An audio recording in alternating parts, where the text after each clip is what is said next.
Tai labas vakaras, mėly svečiai. Labai smagu, kad jau tokį vėlyvą Vilniaus knygų mugės vakarą susirinkome čia. Dar vienos knygos pristatyme, kurį man labai smagu moderuoti, nes iš tikrųjų leidinys neeilinis ir būrys pašnekovų, su kuriais šį vakarą kalbėsimės. Susitinkame monografijos Valstybinė muzikos mokykla Kaune 1920-1933 pristatyme. Ir pabandysime trumpai šitą knygą apžvelgti, įdomiausius jos aspektus aptarti. O aš dar iš karto skubu pasidžiaugti, kad nebereikalo, čia matom ir tokią gražią juostelenčios knygos, kadangi nors ji dar visai šviežia nauja, bet jau įvertinta knygos meno konkurse mokslinių dalykinių knygų kategorija. Tai labai džiugu, kad ir turinys labai įdomus ir vertingas, bet ir vizualinė knygos kalba jau ne tik mes galim pasakyti, kad graži, bet jau ir profesionalų įvertinta. Tai pradėti, turbūt žinoma, norėčiau pristatydama pašnekovus, visų pirma, 3 knygos bendraautorius. Šalia manęs Lietuvos muzikos ir teatro akademijos rektorė, docentė daktarė Judita Žukienė. Taip pat dar viena knygos autorė, tai daktarė Eglė Šeduikytė-Korienė ir daktaras Gabrielius Simas Sapiega. Ir taip pat turime ir knygos dizainerį Vilmantą Žumbį. Labas vakaras visiems. Pradėti norėčiau pokalbį būtent nuo konteksto knygos atsiradimo, kadangi knygos pratarmę, jeigu atsiverstumėte, tai pamatytumėte, kad ji yra pradedama nuo idėjos, kad, iš tikrųjų yra šiek tiek keista, kad šita istorija, Valstybinės muzikos mokyklos Kaune istorija dar nebuvo anksčiau papasakota, nes iš tikrųjų tai yra ištakos tiek Lietuvos muzikos ir teatro akademijos, svarbiausios aukštosios muzikos mokyklos Lietuvoje, tiek Juozo Gruodžio konservatorijos. Tai Judita, pirmiausia klausimas jums, kodėl ta istorija nebuvo papasakota iki šiol? Ačiū už klausimą, labas vakaras visiems. Nesijaučiu kalta, kad jinai iki tol nebuvo papasakota. Tiesiog toks faktas. Buvo iš tikrųjų pavydu žiūrėti į kontekstą, nes apie dailės analogišką mokyklą buvo 3 knygos. O apie šitą mokyklą mes girdėjom visokiausių istorijų, mitų, bet nebuvo jų tiesiog. Tai iš tikrųjų, kai buvo švenčiamos tos mokyklos 100-osios metinės, buvo konferencija, buvo pranešimai, joje dalyvavome ir buvo tas klausimas, kad kaip taip gali būti. Tas pas profesorius Vytautas Landsbergis sakė, turi akademija pagaliau parašyti savo istoriją. Kadangi jau tuo domėjausi, kadangi tai buvo įdomu, kadangi tai buvo toks reiškinys, neaišku, kur gulintis iš tikrųjų. Nes tie tiesioginiai šaltiniai net ne visai buvo aišku, kur kas, kiek yra išlikę, nes vis tiek tai yra 100 metų istorija. Ir paskui viskas kažkaip tai išsidėliojo, nes iš tikrųjų tai tuo metu Gabrielius dirbo Kauno Juozo Gruodžio konservatorijoje, kurioje yra irgi dalis visus empirikos iki šiol išlikusios guli, ir atsinešė idėją, kad galima būtų tokią padaryti. Tai tikrai taip. O sumašius, kad turbūt pati geriausia paskata parašyti, tai yra tiesiog parengti projektą, gauti finansavimą, ir tada tu jau privalai pradėti ir pabaigti. Čia visų autorių džiaugsmas, žinom, kas tai yra. Tai tikrai pavyko šitą spyrį susiformuoti, nes prie komandos pavyko įkalbėti Eglę, už ką aš labai dėkinga, kad ji tuo metu pavargus nuo prieš tai buvusios knygos. Su tekstu daugiau nenoriu jokių archyvų, vis dėlto ryžosi ir vėlgi sukritom kaip komanda, kuriai tai rūpėjo, kuriai tuo metu ir pagal visų ekspertų vertinimus užteko kvalifikacijos. Nešėmės idėją, kad tai yra Lietuvos konservatorija de facto. Ir su šitą idėją gimė knyga. Tęsiant pokalbį, dabar norėčiau kreiptis į Gabrielių ir Eglę ir šiek tiek pasidomėti jau šios mokyklos atsiradimo kontekstais, jau istoriniu turiniu. 1920-ieji, mes daugiau mažiau įsivaizduojam, kokie tai yra metai Lietuvos istorijoje. Lietuva prieš porą metų atgavusi nepriklausomybę, tačiau dar kariavusi nepriklausomybės kovose ir štai įsikūrė Valstybinė muzikos mokykla Kaune. Kokiame kontekste? Kaip atrodo tas kontekstas, kuriame ši institucija kūrėsi. Gabrieliau, šitoj knygoje teko domėtis ir Europos švietimo kontekstu to meto, ir Lietuvos muzikinio švietimo kontekstais, tai abu su Egle gal galėtume tą šiek tiek pakomentuoti. Tai labas vakaras visiems. Na, klausimas iš tikrųjų konteksto iš vienos pusės atrodytų labai lengvas, iš kitos pusės jis yra labai sudėtingas, nes kaip ir minėjote, pati šalis išgyveno labai didelius virsmus.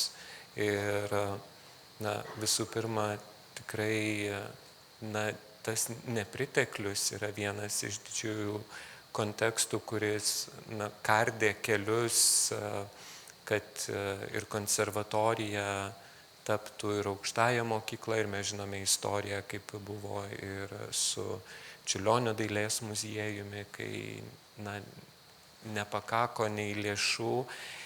Ir aš galbūt norėčiau tą susijęti irgi su tam tikro aspektu, kuris galėtume labai tikrai dėl to daug ginčytis, bet iš kitos pusės, man atrodo, irgi mokyklos kūrimosi aplinkybės jos nebuvo lengvos ne tik dėl tam tikrų išteklių stokos, ir kur prorektorė Judita Žukienė savo skyriuose aptarė klausimus ir patalpų, ir matom, kad ir finansavimo klausimai buvo labai sudėtingi.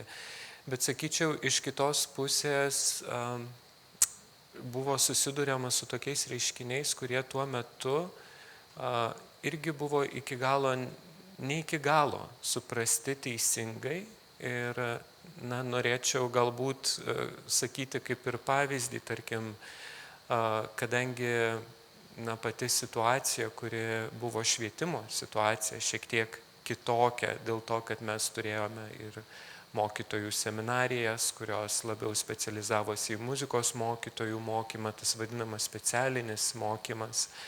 Ir turėjome vidurinės mokyklas kaip gimnazijas, ir šiuo atveju šita mokykla papuolė tarp tų specialiųjų mokyklų, specialinių mokyklų. Ir tikrai buvo didelė ambicija, kurią ir kaip ir rektoriai įvardino projekte, kad valstybinė muzikos mokykla kaip konservatorija de facto. Ir tas iš vienos pusės labai, galėtume sakyti, ir apmaudu, nes šalimais esančiose šalyse steigėsi ir iš karto atrodytų beveik tuoj netrukus tampa konservatorijomis, o valstybinė muzikos mokykla pasilieka kaip mokykla, ir ta kelionė yra labai ilga. Tai tas ir kontekstas, kuris knygoje yra aptariamas, iš tikrųjų jis yra aptariamas ganėtinai kaip toks sudėtingas ir sunkus laikotarpis mokyklos kūrimosi etape, ir mes turime labai, skaitydami pamatysite, turime nemažai problemų, mokytojų stygius ir taip toliau, mokinių pasirengimas ir išsilavinimas, kad tai būtų aukštoji mokykla. Tai. Egle, aš gal tada dar šiek tiek pakonkretinsiu klausimą, kadangi pačiai teko domėtis ir tą mokytojų, mokinių situaciją, ar ne. Tai kaip atrodė tas kontekstas, kaip mokytojai buvo kviečiami, kaip jų buvo ieškoma, kviečiama į šią valstybinę muzikos mokyklą Kaune? Aš dar sugrįšiu gal dar bendrai dėl konteksto, kuris buvo toks sociokultūrinis iš karto po Pirmojo pasaulinio karo. Jis tiesiog buvo baisus, nes visas dėmesys buvo skiriamas tiesiog pagalba karo pabėgėliams, sanitarijai ir visokios ligos tada siautėjo. Ir tas tiesiog stulbina, kad šitam visam kontekste Lietuvoje kultūrai buvo didžiulės pajėgos dedamos, tiesiog buvo tas išmanimas, kad tai yra labai be galo svarbus dalykas. Nors iš kitos pusės juk pirmiausiai tai yra tie poreikiai, be kurių iš viso neįmanomas joks mokslas, ar ne, bet visa tai vyko. Ir būtent Simas labai gražiai, labai gerai aprašė europiniam kontekste su kitomis Prancūzijoje, aukštosiomis mokyklomis Vokietijoje, visur aplinkui, kokiam kontekste buvo Lietuvos, ir iš tikrųjų, tarkime, vėlavo, nes jeigu aš čia dar truputėlį išplačiau noriu, nes nebebus turbūt progos, mes visi eisim gilyn į mokyklą, Tai ir tokie rodikliai, kaip pavyzdžiui, tas atgimimo sąjūdžiai, būtent rodo dainų šventės, kurios įvyko Lietuvoje, jinai pati paskutinė 24 metais, tuo tarpu ir Estijoje, ir Latvijoje įvyko 1800 Latvijoje 69, jeigu neklystu, žodžiu, taip gerokai, stipriai anksčiau, Estijoje taip pat 10 metų vėliau negu Latvijoje, bet žymiai anksčiau. Na va, ir nežiūrint to, būtent jau dabar ateinant į muzikos mokyklą, na, ten buvo didžiulis idealizmas, iš tikrųjų. Kaip Rasa sakai, pasigilinus, kaip tai vyko, pati ta pradžia, kai mokykla pradėjo burtis, dar negalim sakyti, kad jinai pradėjo veikti, bet jinai pradėjo veikti iš tikrųjų mokytojų butuose. Jie kaip mokinius pritraukdavo, na, tiesiog buvo didžiulis entuziazmas ir tai buvo, na, kaip stebuklas, kad vaikas gali mokintis, nes vėlgi pagal statistiką, kas 4 negalėjo baigti net pradinių mokyklų, taip pat kas 10 į gimnaziją tik grįždavo tęsti mokslą, dėl to, kad jie turėjo padėti ūkiuose, turėjo padėti namuose, turėjo tiesiog neišvengiamai gyvybiškų problemų, kurias tiesiog jie negalėjo išeiti iš namų turėjo. Žodžiu, ir tikrai, kartoju, nežiūrint viso to didžiulio entuziazmo dėka, tas mokslas iš tikrųjų labai greitai plėtojasi ir Lietuva, jeigu dar truputėlį pažiūrint į priekį, jinai labai greit pasivijo ir Latviją ir Estiją. Nesakau, kad pralenkė visai nebūtinai, bet tiesiog kiekvienas savo būdu tai plėtojo ir vystė ir išsiskleidė tikrai labai gražų tokį kultūrinį žiedą, nes visi užsidegė. Aš tikrai pasižiūrėjus ir mokinių, būtent prisiminimus, na, jie tiesiog visi tuo degė. Ir dirbo, ir stengėsi, ir kažkaip sugebėjo suderinti, niekas nesiskųsdavo ir tą realų gyvenimą su savo mokslais. Kaip Eglė gražiai pasakė, toj nersim gilyn į mokyklą ir šiek tiek bandysim pajausti tą jos dvasią, bet Judita, dar norėčiau Jums užduoti klausimą, štai ir Gabrielius ir Eglė paminėjo tą Baltijos šalių kontekstą, kur mes galim trumpai paminėti, kad Latvijos konservatorija jau turėjo 1919 metais, Taline konservatorija berods 1923 irgi virsta iš mokyklos į aukštąją muzikos mokyklą. Tai kodėl mums teko laukti gerokai ilgiau, iki 1933 metų, kai šiaip atrodo, kad labai panašus Baltijos šalių kontekstas buvo tarpukario? Kontekstas buvo vis tiek skirtingas. Latvijos sostinė Ryga nebuvo okupuota. Nebuvo visos infrastruktūrinės problemos. Latviams pasisekė, nes grįžo iš Peterburgo konservatorijos profesorius Jezepas Vitolis. Jisai turėjo visą bazę, tą tokią teorinį ir supratimą, kas tai yra. Ir jiems iš karto atidavė pastatą, kuriame iki šiol yra Latvijos muzikos akademija Jezepo Vitolio, buvusi berniukų gimnazija. Jie tiesiog startavo labai sėkmingai, su tikrai labai gera infrastruktūra ir gera prieiga. Estams sekėsi sunkiau, tik tai labai keistai, jie pradėjo, jeigu mūsų mokykla pradėjo su 27 mokiniais, tai estai startavo su 200 mokinių, bet 25 metais jie tapo jau konservatorija pagal pavadinimą, bet jeigu taip jau visai, tai suvalstybino juos tik tai 4-ame dešimtmetyje. Iki tol tai buvo privati iniciatyva. Tai tikrai prisijungčiau prie Eglės susižavėjimo mūsų valstybę, nes iš tikrųjų jie iš karto sprendė visus klausimus, kas turi būti valstybėje, taip bankas, taip paštas, taip kariuomenė, bet šalia to ir visos atitinkamos kultūros įstaigos. Tai vienintelė problema, kuri buvo tikrai didelė, kas pirmiau - opera ar konservatorija? Nu, čia tas klausimas toksai kaip višta ir kiaušinis. Ne? Laimėjo opera, kaip suprantate, o konservatorija tai po truputuką iš 4, iš pradžių negalėjo būti konservatorija, nes visi suprato, kad 4 kambariuose negali būti konservatorija. Plėtė klasių, dėjo, ten vis po kambarį atsikariavo, vis judėjo toliau. Jau beveik, bet dar susigalvojo statyti konservatorijos naujus rūmus. Net nupaišė architektas Landsbergis, net jau ir projektą nupaišė. Ir jau visai. Nu, nes nesusitarė. Nu, vėlgi nesusitarė. Mokomės iš klaidų, iš tikrųjų. Ir dar netgi paskutinė priežastis, dėl ko paskutinius kokius 3... Realiai konservatorija de facto buvo 29 metais, nu tikrai tai buvo konservatorija visiškai, bet dar paskutinis darybinis klausimas tai buvo mokytojų algos. nes profesūros algos ir mokytojų algos skiriasi. Ir jeigu pavadinsi konservatoriją ir aukštąją mokyklą, tai reiškia brangiau kainuos. Bet čia jau iš tikrųjų buvo pratingai prieitas sprendimas, kad gerai, duokit mums statusą aukštosios mokyklos, nerašykit, kad tai aukštoji, pavadinkit konservatoriją, o su algom dar pakentėsim tom pačiom.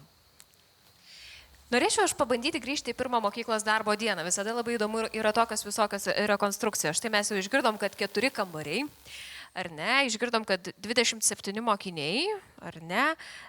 Ką dar galima būtų rekonstruoti apie tą pirmąją valstybinės muzikos mokyklos Kaune atsiverimo dieną? Tai turbūt tik reiktų susidėti visą pilnai kontekstą, kad viskas būtų teisingai istoriškai. 19 metais Tallat Kelpša, Naujalis ir Teodoras Brazys nuėjo pas valstybės galvas ir paprašė, kurkime konservatoriją. Jiem pasakė, kad tai per brangu, nes jie buvo tokia ant sąsiuvinio langeliai surašę sąmatą, pasižiūrėjo, valstybė sakė, tikrai per brangu negalim. Bet ką tikrai tuo metu davė, tuo metu Juozui Naujaliui davė dotaciją. Instrumentams pirkti, mokyklas teikti, jinai buvo kaip ir privati ir tad 19 metais kovo mėnesį laikraščiuose atsiranda skelbimas, atsidaro muzikos mokykla. Čia yra iš tikrųjų akademijos pradžia, čia yra tuo pačiu ir Juozo Gruodžio konservatorijos pradžia. Ir jie pradėjo iš viso 3 kambariuose su 27 mokiniais. Po to buvo visokiausių peripetijų, nes Kaune tikrai fiziškai trūko patalpų. Jie tikrai vadino ne kažkaip, kadangi Vilnius suvažiavo į Kauną, o Kaunas buvo tikrai nedidelis miestas tuo metu, jie tikrai dėl kiekvieno kambario kariavo.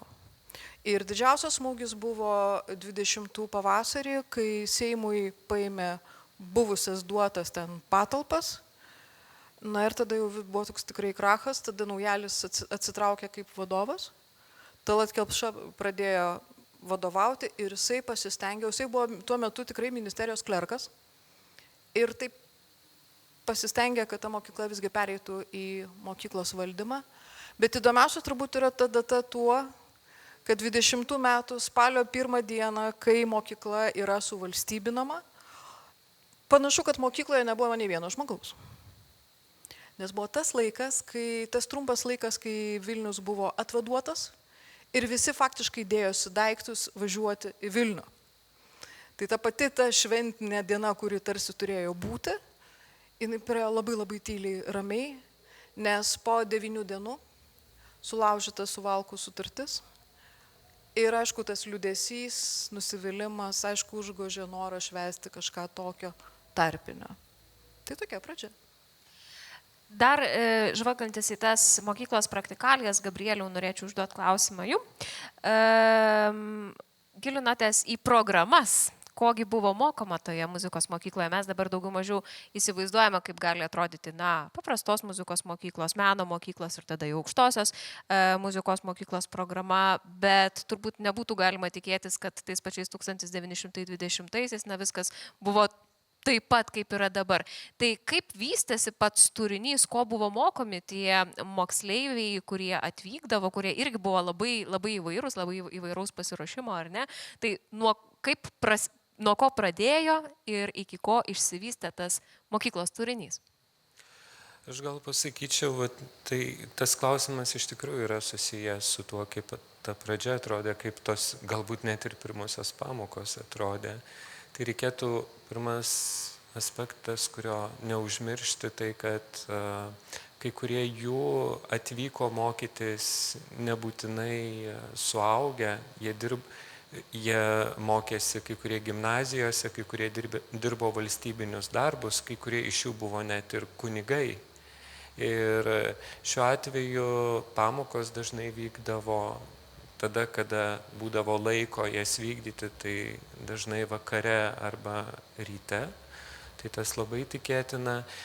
Ir kadangi kaip galima dabar jau suprasti, kad ir tas užimtumas yra labai didelis, kitas dalykas ir klasių klausimas, kurį reikėjo laikui bėgant spręsti, ugdymo turiniui ir jo išdėliojimui, tokiam kaip mokymo tinkleliui, turėjo labai didžiulę įtaką Ir buvo įvairiausių variantų ir verčiant archyvinius dokumentus, mokinių asmens bylas, laikui bėgant tapo aišku, nes kartais, kaip mes sakom, galai nesueina ir nebeaišku, ką žmogus mokėsi, ko nesimokė, jisai pasimokė, tarkim, kokią nors specialybę, kažkur dingo, daugiau nieko nebesimokė, nors buvo privaloma mokytis teoriją, solfedžio. Ir tas mokymasis buvo orientuojamas tikrai labai įdomiai, jame buvo tam tikro lankstumo, atsižvelgiant į esamą situaciją ir poreikius.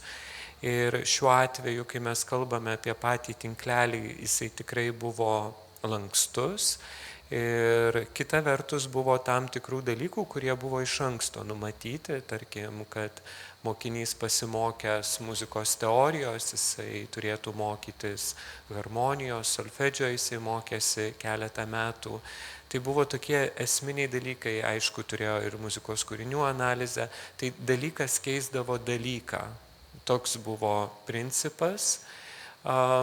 Dėl paties turinio tikriausiai, kas ir yra įdomu, įsivaizduoti, kaip mes šiandien jį vertintume iš šiandienos perspektyvos, ar tai atrodytų kaip mūsų muzikos mokyklos kažkoks turinys, ar tai atrodytų kaip konservatorijos ar akademijos ugdymo turinys. Tai iš tikrųjų, kalbant apie tai, labai priklausė nuo specializacijos, ką galima pamatyti, kad net ir išleidus muzikos mokyklos įstatymą buvo numatyta, kokį, galim sakyti, tai preliminariai pasirengimą galėtų turėti stojantysis į muzikos mokyklą. Ir šiuo atveju turinys jisai iš tikrųjų apima elementariasias žinias, kurios būtų susijusios su teoriniais dalykais. Specialybiniai dalykai, jie reikalavo šiek tiek daugiau. Buvo pradedama nuo pradžių, nuo instrumento valdymo, ypač tą galima pastebėti pučiamųjų instrumentų programuose, lygiai taip pačiai styginių instrumentų. Tai tas tikrai yra kitas dalykas, kuris yra labai svarbus paminėti, tai kad vis dėlto buvo orientuojamasi paruošti specialistus, kurie patenkintų tam tikrus poreikius, kaip teatro poreikį. Ir į, tarkim, dainininkų programas buvo integruojama nemažai kūrinių, kuriuos jie su perspektyva galės atlikti teatre. Lygiai taip pačiai buvo elgiamasi su tam tikrais instrumentais, kurie tuo metu nebuvo suvokiami kaip solo instrumentai, labiau kaip orkestro instrumentai, ir buvo praktikuojama ir mokomasi kažkokio tai daugiau repertuaro susijusio su būsima specialybinė praktika. Egle, norėčiau vėl kreiptis į Jūs.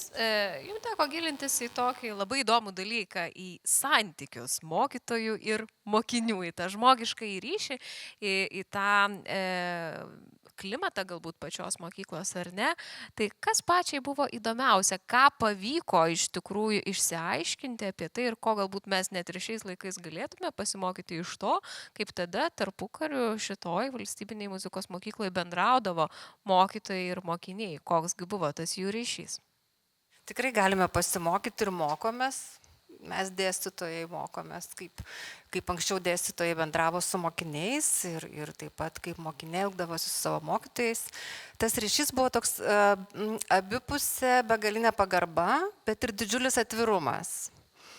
Jie, pavyzdžiui, nebijodavo net ir mokytojų pasakyti savo nuomonės, ne tai, kad pakritikuoti, bet net ir taip, tiesiog. Nes mokytojai jais vėlgi be galo rūpinosi ir profesiškai, žinoma, pirmoje eilėje, bet visokiojopai, pavyzdžiui, jau nekalbant apie naujalį, kuris ten remdavo mokinius ir ne tik natomis, ir priemonėmis mokslui, bet ir pinigais, ir surasdavo, kur gyventi padėdavo, bet taip pat per visus direktorius perėjus mokyklos taip pat ir Gruodis. Jis žinojo, kaip gyvena kiekvienas mokinys, vis dėlto tai prisiminkime, tai buvo po karo, kur jisai gyvena, kokios jo yra sąlygos darbo, mokslo, reiškia. Ir jisai taip ir sakydavo, tai iš kur aš galiu pažinti savo mokinį, jeigu aš nežinau, kaip jisai gyvena. Tai buvo labai susiję. Ir dabar tas ryšys jų, užtat ir buvo toksai atviras, labai nuoširdus. Aišku, profesiniai dalykai buvo pirmoji vietoje, bet neišvengiamai tai yra, tu negali jų atsieti nuo gyvenimo. Tiesiog tai irgi labai svarbu buvo tos sąlygos. Ir tas toks pastoviai paskatinimas, paraginimas būdavo ir pavyzdžiui, visko ten būdavo, kad būtų taip įvairiau, tai galiu pasakyti taip. Gruodis, pavyzdžiui, rūkydavo per pamokas ir ten kai kurie mokiniai bruzdėdavo, žodžiu, kad jiems tenai per tą rūką jie nebemato net savo natų ir muzikos nebegirdi. Bet visą tai vyko labai draugiškai, jie tikrai labai gerbė vieni kitus. Na ir ką čia dar galėčiau pridurti dėl tos atmosferos, na iš tikrųjų, jinai buvo labai tokia gera. Žinoma, visur buvo visko ir tyliai jie ten ir pasiskūsdavo vienas kitam ir mes tai žinome iš jų prisiminimų. Na, Bažas labai visą laiką piktindavosi ten visko, žodžiu, tai tas negerai, tai anas negerai, bet jie ir dar patys mokiniai, dar kaip aš užsiminiau, kad buvo labai vertinamas darbštumas, gabumas, tai buvo sąvoka tokia, kuri reiškia ir gebėjimą dirbti, gabus, darbštus ar talentingas, tai nereiškia, kad jis yra Dievo apdovanotas, jisai buvo, kad jisai sugeba tom nežmoniškom tikrai sąlygom dar ir dirbti, ir groti, ir pasiruošti. Na va, tai dabar jau kita mintis man nušoko, nes aš labai iš karto, mane tas tikrai labai žavi ir tikrai galima tuo gerėtis ir tikrai yra ko pasimokinti.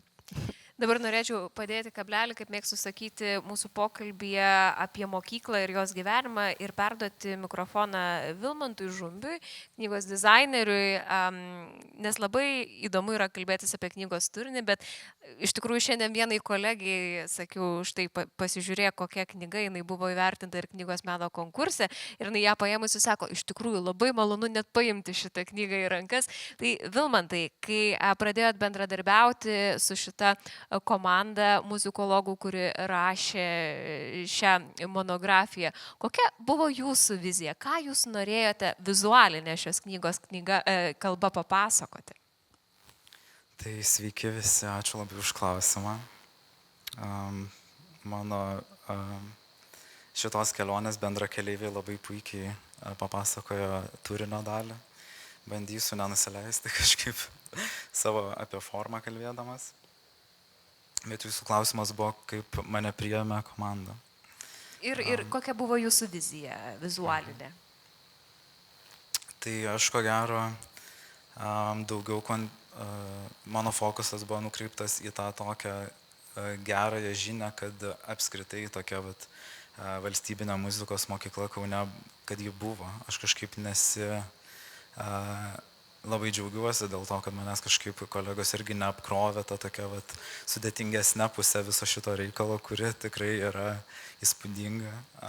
Bet aš, kaip minėjau, koncentravausi daugiau į tą pozityvėje šito viso reikalo pusę, kad man tai buvo, jeigu vienu žodžiu reikėtų apibūdinti, ko gero, sakyčiau, šventę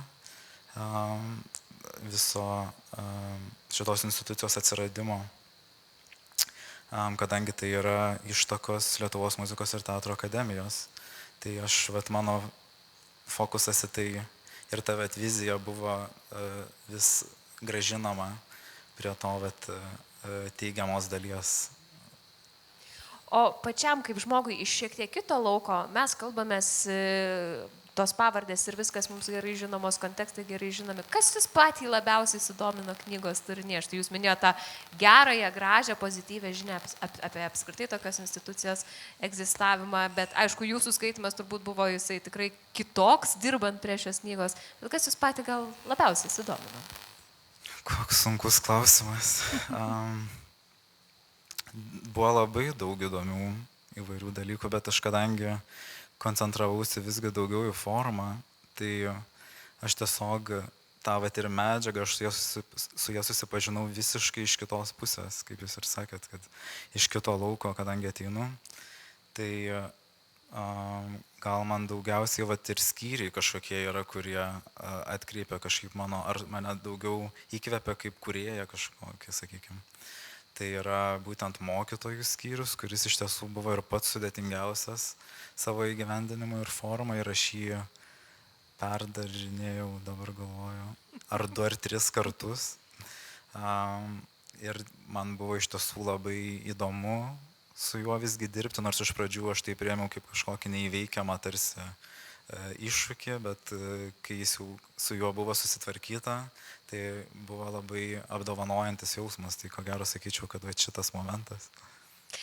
Grįžtant prie pačios mokyklos, Judita, norėčiau užduoti klausimą jums. Yra knygoje irgi skyrius apie mokinių koncertus, apie apskritai tą kultūrinį mokyklos gyvenimą.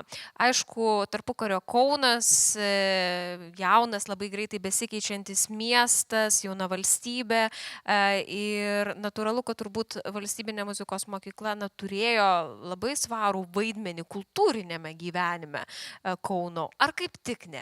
Koks buvo šios mokyklos indėlis į tą kultūrinį Kauno, kuris tuo metu buvo mūsų sostinė, gyvenimą? Na, turbūt pats linksmiausias atsakymas būtų didelis. Jeigu rimčiau, iš tikrųjų, ko gero, kad mes neįsivaizduotume iš viso tarpukario muzikinio gyvenimo be šitos mokyklos, nes viskas buvo labai susiję. Į operą kviesdavo, trūko tikrai atlikėjų, juos kviesdavo į Kauno operą ir iškart sakydavo, bet dar gausite ir pamokų mokykloje. Ir tokiu būdu pildėsi ir tas mokytojų trūkstamų instrumentų kontingentas. Ir atvažiavo geri atlikėjai į operą.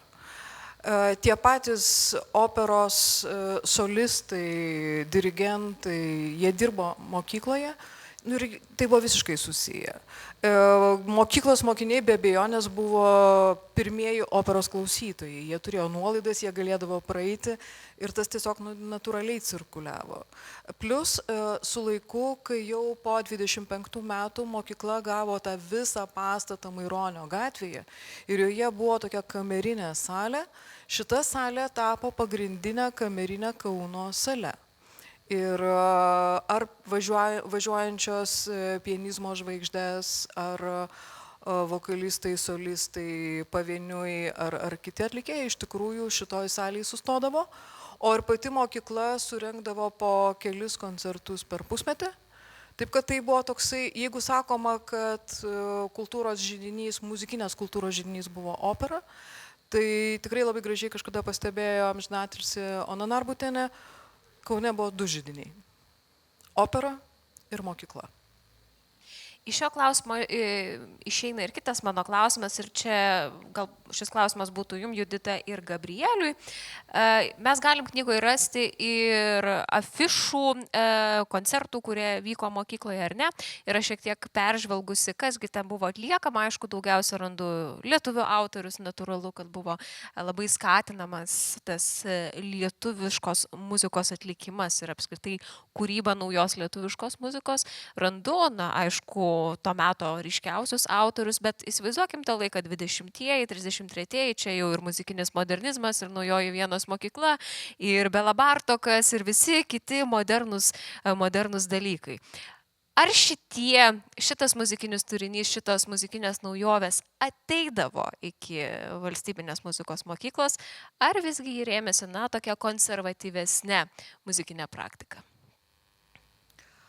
Jeigu aš pradedu atsakinėti, tai ir taip, ir ne. Ir taip, nes tie, kas grįždavo, nes žinome, kad valstybė, ką padarė nuostabaus, skiria valstybinės stipendijas ir daug jaunų žmonių išvažiavo studijuoti į užsienį ir grįžo. Tai tas pats Vytautas Bacevičius, kai grįžo į Kauną, jis buvo visiškas avangardas tuo metu, jį kaip dėstytoja mokiniai skirtingai traktavo, bet visi gerbė kaip tą, kuris tikrai kietas kūrėjas, kaip jie iš tikrųjų tuo metu sakydavo. Tai ta dalis ateidavo. Ir galiausiai aš tai pažymėčiau turbūt dar vieną tokią takoskyrą. Tai yra naujalio laikas, kuris tikrai buvo konservatyvesnis. Tikrai Naujalis tiesiog rūpinosi, kad atsirastų akademiška, teisinga, klasikinio išsilavinimo mokykla.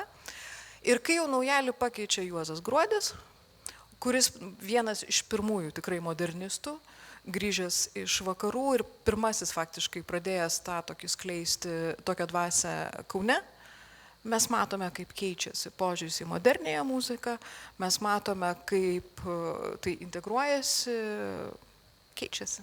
Gabrieliau, kažką dar pridėtumėt?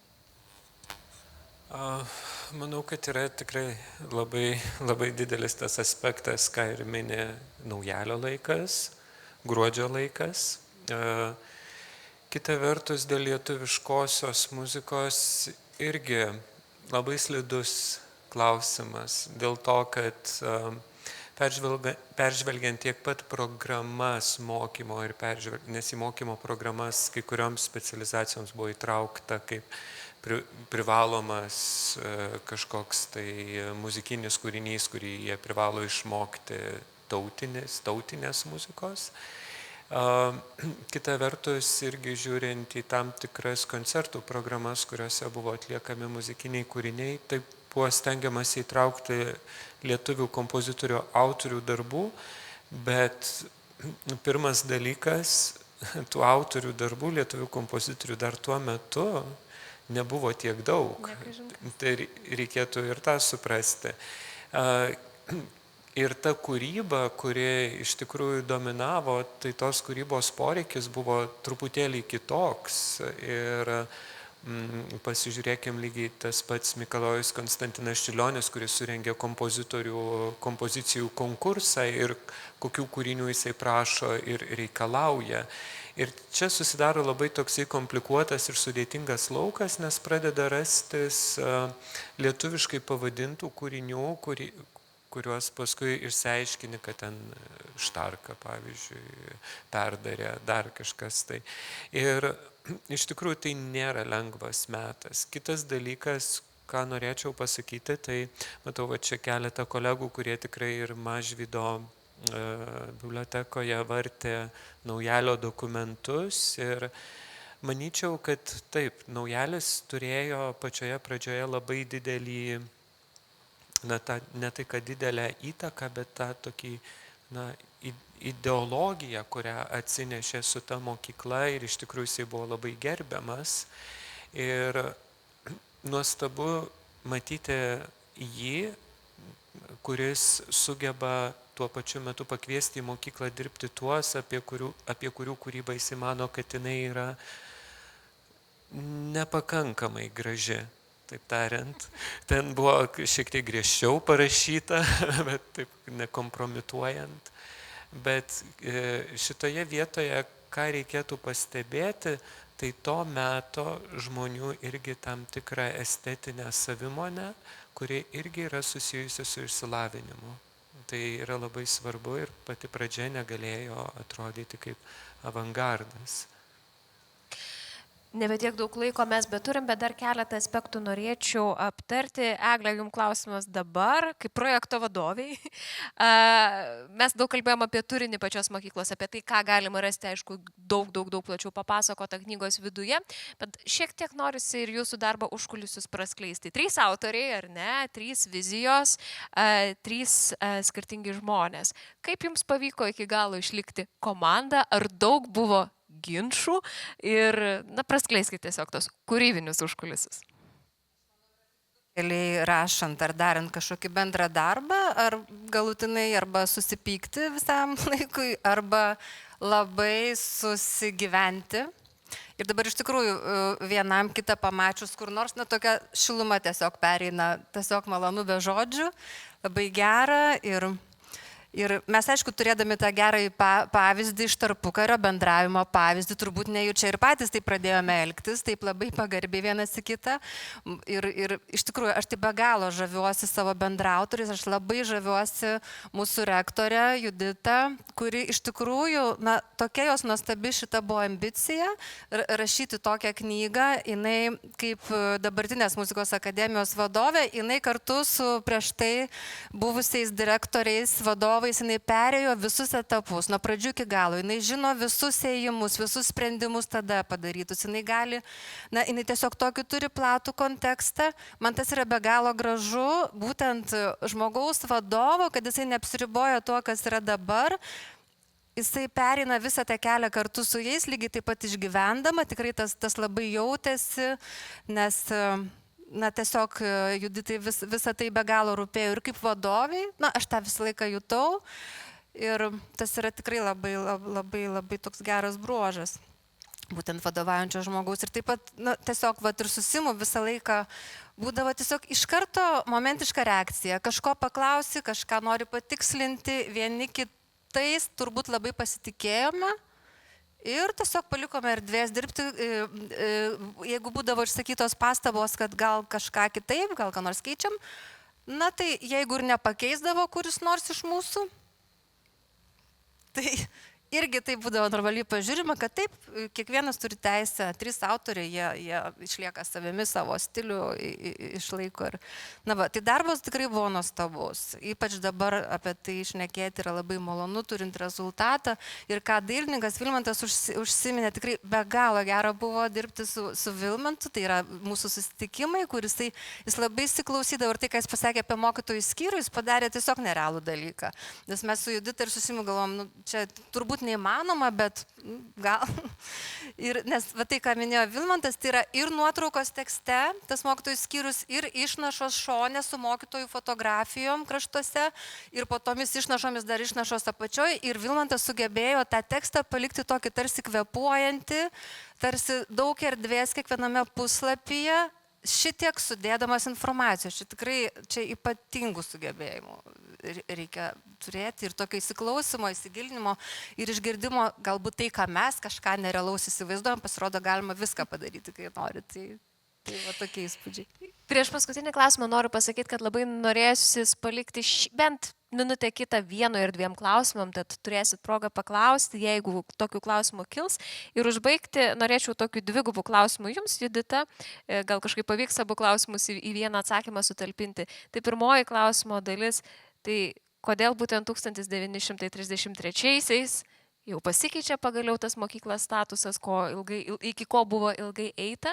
Ir antroji klausimo dalis, mes peržvelgę, tarkim, mokinių sąrašą, kuris yra pateikiamas, ir perskaitę šitą knygą matom, kad iš tikrųjų nemažai žmonių iš šitos mokyklos tarsi tapo tęsėjais tos tradicijos ir tapo patys pedagogais ir tapo svarbiomis asmenybėmis mūsų muzikinės kultūros kontekste. Tai kaip mes galėtume tą jų indėlį įvardinti? Tai toks 2 klausimas pabaigai. Tai data 33 metai, jie man iš viso visą laiką atrodo tokie mistiški mūsų kultūroje. Nes tai ir pirmieji baletai, ir antroji opera, ir konservatorija, ir Dariaus ir Girėno skrydis, ir altorių šešėlį. Ir visokiausių, būtent tais metais kažkodėl visko įvyko, dar žinome visą politinį pasaulio kontekstą 33 metais. Tie 33 metai tai buvo tokie, turbūt, 13. Jie nuo 20 metų tikėjo, kad jau tuoj bus konservatorija. Jūs pasiverskite 22 metų laikraščius, tenais rasite parašytą konservatorijos salėje. Jie žinojo visi, kad tai konservatorija, bet tiesiog vis parašo nebuvo. Tai tokia pažįstama situacija kartais. Tai 33 tiesiog, jau tada jau niekaip kitaip negalėjo ir jau nuo 29 30 metais jie sugalvojo tobulą strategiją, reikia taip atšvęsti 10-metį taip, kad jau tiesiog ministerija pasakytų, tai jau konservatorija. Ir tai nepavyko, nes jie padarė visiškai viską teisingai komunikaciškai iš tikrųjų. Tai toksai tas 33 metai jau tokie buvo, gerai, 33. O kalbant plačiau, iš tikrųjų, kai pasižiūri į mokytojų ir mokinių sąrašą, iš ten iš tikrųjų išėjo visa tradicija. Absoliučiai, nes žinome paskiau, kad 49 metais Kauno konservatorija pervažiuoja į Vilnių, susijungė su Vilniaus konservatorija ir tai yra dabartinė Lietuvos muzikos ir teatro akademija. Pažiūrė tą sąrašą, matai, kad tas į tą mokyklą buvo vadovų, buvo ten visokių skyrių vadovai, pagrindiniai mokytojai, labai daug pavardžių iš tikrųjų yra iš tenais ir supranti, kad tiesiog tai yra tikrai ta tokia sėkminga sėkla, iš kurios išaugo dabartinė tikrai visa pedagogika, kuri labai sėkmingai vis papildoma iš išorės atvykstančių, grįžtančių patirtimi. Ačiū labai ir dabar tos kelios minutės, kurias dar turim klausimams, jeigu tokių būtų, tai laukiu rankų ir klausimų.